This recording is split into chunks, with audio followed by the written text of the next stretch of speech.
అందరికీ నమస్కారం. ప్రస్తుతం మనం తెలంగాణలోని ములుగు జిల్లా పరిధికి వచ్చేటువంటి గోవిందరాపేట మండలం బుస్సాపూర్ గ్రామంలో ఉన్నటువంటి లక్నవరం చెరువు వద్ద ఉన్నాం.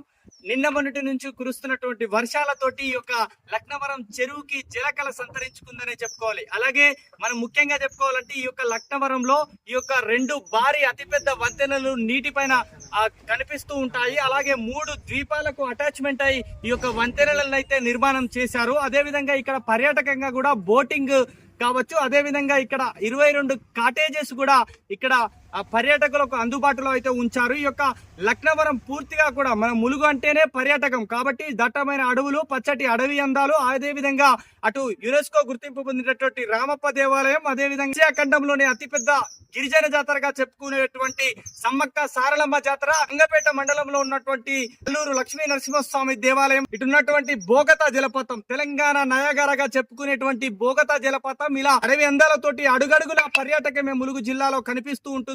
అలాగే ఇవాళ మనం ప్రస్తుతం ములుగు జిల్లాలో ఉన్నటువంటి లక్నవరం చెరువు జలకళ సంతరించుకుంది. పర్యాటకులు యొక్క లక్నవరాన్ని, అదే విధంగా ఇక్కడ ఉన్నటువంటి పర్యాటక ప్రాంతాలని వీక్షించేందుకు అయితే వస్తున్నారు.